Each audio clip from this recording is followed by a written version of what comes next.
시간 우리 같이 하나님 말씀 받겠습니다. 이 복된 시간 하나님께서 우리에게 주시는 말씀은 사무엘상 말씀입니다. 사무엘상 20장 12절부터 23절까지 말씀입니다.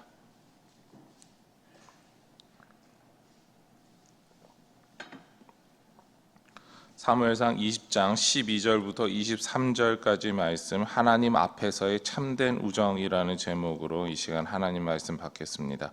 우리 12절부터 23절까지 말씀 같이 한 절씩 교독하도록 하시겠습니다. 요나단이 다윗에게 이르되 이스라엘의 하나님 여호와께서 증언하시거니와 내가 내일이나 모레 이맘때에 내 아버지를 살펴서 너 다윗에게 대한 의향이 선하면 내가 사람을 보내어 내게 알리지 않겠느냐. 그러나 만일 내 아버지께서 너를 해치려 하는데도 내가 이 일을 내게 알려주어 너를 보내어 평안히 가게 하지 아니하면 여호와께서 나 요나단에게 벌을 내리시고 또 내리시기를 원하노라. 여호와께서 내 아버지와 함께 하신 것 같이 너와 함께 하시기를 원하노니 너는 내가 사는 날 동안에 여호와의 인자하심을 내게 물어서 나를 죽지 않게 할 뿐 아니라 여호와께서 너 다윗의 대적들을 지면에서 다 끊어버리신 때에도 너는 내 인자함을 내 집에서 영원히 끊어버리지 말라 하고 이에 요나단이 다윗의 집과 언약하기를 여호와께서는 다윗의 대적들을 치실지어다 하니라. 다윗에 대한 요나단의 사랑이 그를 다시 맹세하게 하였으니 이는 자기 생명을 사랑한 같이 그를 사랑함이었더라. 요나단이 다윗에게 이르되 내일은 초하루인즉 내 자리가 빔으로 내가 없음을 자세히 물으실 것이라. 너는 4일 동안 있다가 빨리 내려가서 그 일이 있던 날에 숨었던 곳에 이르러 에셀 바위 곁에 있으라. 내가 관역을 쏘려 함같이 화살 셋을 그 바위 곁에 쏘고 아이를 보내어 가서 화살을 찾으라 하며 내가 짐짓 아이에게 이르기를 보라 화살이 내 이쪽에 있으니 가져오라 하거든 너는 돌아올지니 여호와께서 살아계심을 두고 맹세하노니 내가 평안 무사할 것이요 만일 아이에게 이르기를 보라 화살이 내 앞쪽에 있다 하거든 내 길을 가라 여호와께서 너를 보내셨음이니라. 너와 내가 말한 일에 대하여는 여호와께서 너와 나 사이에 영원토록 계시느니라 하니라. 아멘. 성경에 보게 되면은 여러 인간 관계가 있습니다. 그 중에서 우정이라고 할 수 있는 가장 대표적인 예는 오늘 우리가 보고 있는 바로 다윗과 요나단의 관계일 것입니다. 이 두 사람을 먼저 꼽는 이유는 가장 멋지다라고 하는 말로 표현할 수가 있을 것입니다. 다윗과 요나단의 우정은 나이 차를 극복한 우정이고요. 또한 여러 형편과 상황을 뛰어넘었던 우정입니다. 나이 차를 뛰어넘었다라고 하는 것은 요나단이 처음 만날 때부터 자신의 모든 것을 주었다라고 하는 것을 보면서 알 수 있습니다. 그러나 상황과 형편을 뛰어넘었다라고 하는 것은 바로 지금 이 두 사람이 처해 있는 상황, 이 두 사람이 처해 있는 모습을 보고 알 수 있습니다. 현재 아버지 사울은 다윗을 죽이고자 하지만 요나단은 그렇지 않습니다. 그리고 또한 여러 형편상 요나단은 다윗이 죽어야지만 이스라엘의 다음 왕이 될 수 있는 확실한 사람입니다. 그러나 요나단은 그렇게 욕심내지 않습니다. 그 이유가 무엇이냐라고 했을 때 그것은 요나단은 하나님의 뜻을 알았다라고 우리는 말할 수 있을 것입니다. 그렇기 때문에 다윗과 요나단의 두 사람의 관계에 있어서 두 사람은 항상 하나님 앞에서 있었다라고 우리는 말할 수 있을 것입니다. 그런 두 사람의 우정이기에 우리는 멋진 우정이다라고 말할 수 있는 것이죠. 그러니까 참된 우정은 어쩌면 다윗과 요나단처럼 하나님 앞에서 부끄러움이 없이 서로가 서로에게 진실된 마음으로 사랑하고 하나님 뜻대로 되기를 원했던 바로 그 모습이 멋진 우정이 아닐까라고 우리는 말할 수 있을 것입니다. 그렇다면 이 두 사람이 어떤 형편, 어떤 상황이었을까라고 하는 것을 우리가 이제 살펴보고자 합니다. 먼저는요, 진정 두려워할 분은 하나님이시다라고 하는 고백을 하고 있었다라는 것입니다. 요나단은 이스라엘의 진정한 왕이시며 그리고 하나님의 뜻대로 행해야 됨을 알고 있었습니다. 지금 인간의 왕인 자신의 아버지 사울과 정말 그래서 다른 길을 선택하게 됩니다. 사울은 자신의 이득을 위해서 욕심을 위해서 왕권을 유지하고자 합니다. 그러나 요나단은 그렇지 않았습니다. 하나님의 뜻이 무엇인가를 알고 있었기 때문이죠. 바로 12절에서부터 15절은 이러한 요나단의 고백을 우리는 찾아볼 수가 있습니다. 전체 화면을 보시면은요, 이스라엘의 하나님 여호와께서 증언하시거니와 너 다윗에 대한 의향이 선하면 너를 보내어 평안히 가게 하지 아니하면 여호와께서 나 요나단에게 벌을 내리시고 또 내리시기를 원하노라. 너는 내가 사는 날 동안에 여호와의 인자하심을 내게 베풀어서 여호와께서 너 다윗의 대적들을 지면에서 다 끊어버리신 때에도 너는 내 인자함을 내 집에서 영원히 끊어버리지 말라. 제가 부분은 일부러 삭제했습니다. 그것은 요나단의 마음이 지금 어떠했는가라고 하면은 바로 하나님 앞에 서 있는 마음들을 좀 더 살펴보기 위함이었습니다. 요나단의 모든 생각의 중심은 자기 자신과 자신의 가문과 자신이 처한 상황에 있어서 자기 자신에게 유리한 것을 택하는 것이 아니었습니다. 하나님의 뜻대로 행하는 것이 무엇이냐라고 하는 것에 관심이 더 있었기 때문이죠. 자신의 아버지인 사울이 이스라엘의 왕이다라고 하지만 사울 다음의 왕은 하나님께서 이미 다윗으로 정하셨다라고 하는 것에 대한 확신이 있었습니다. 다윗이 사무엘을 통해 기름 부음을 받았다라고 하는 것을 알고 있어서가 아니라 하나님께서 이끌어 가시는 역사의 흐름, 그리고 하나님께서 다윗을 훈련시키시고 다윗을 키워가시는 그 모든 과정을 통해서 봤을 때 내가 왕이 아니라 다윗이 왕이구나라고 하는 것을 요나단은 겸손하게 깨달았습니다. 그리고 그것을 인정하고 있는 것이죠. 그래서 요나단은 하나님께서 다윗을 왕으로 세우신다라고 하는 그 모든 하나님의 뜻에, 그 하나님의 뜻에 나는 순종하겠습니다라고 하는 것을 보여주고 있는 것입니다. 하나님께서 다윗을 통해 하나님의 뜻이 나타날 때 부탁하는 것, 오늘 우리가 읽었던 말씀 가운데 나타나는 것은 바로 자신과 자신의 식구들에 대한 목숨을 부탁하는 것입니다. 그래서 이렇게 이야기합니다. 하나님께서 다윗을 통해 새로운 왕조를 여실 때 가문을 멸망시켜 버리지 말라라는 것이죠. 새로운 왕조를 열 때 전 왕조의 후손을 전부 죽임으로 자신의 세력을 공고히 하는 것은 당연한 일처럼 여겨졌습니다.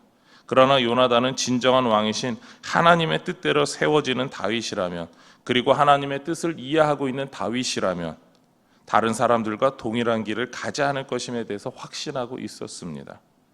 염치가 없게 모든 사울의 가문이 아닙니다. 다윗의 벗인 요나단의 식구만이라도 살려달라라고 부탁하고 있는 것이죠. 이런 요나단의 부탁은 다윗이 왕이 된 이후에 확실하게 이루어지게 됩니다. 요나단의 아들이었던 무비보셋은 다윗 왕과 함께 다윗의 식탁에서 식사하는 사람이 됩니다. 다윗의 아들들 같은 대우를 받았다라는 것이죠. 그리고 또한 사울의 집에 원한이 맺혀서 사울의 집의 아들들을 죽여야겠다라고 하는 그런 험악한 상황이 벌어졌을 때, 그때 무비보셋과 그 자손들만 남겨놓고 다른 사람들로 대체해서 그 모든 일에 대한 원한을 갚게끔 만들어줍니다. 그것이 바로 다윗이 지킬 수 있는 최대한의 선이었고, 그리고 또 하나님 앞에서 요나단과 했던 그 약속을 지키는, 바로 이 언약을 지키는 방법이었습니다. 그 모든 것이 하나님 뜻대로 순종하기로 결심한 요나단의 믿음에서, 그 믿음의 행동에서 나왔던 그런 결과인 것이죠. 그리고 다윗의 살 길을 같이 찾으며, 그리고 또 하나님의 선한 역사를 이뤄가고자 했던 요나단의 뜻인 것입니다.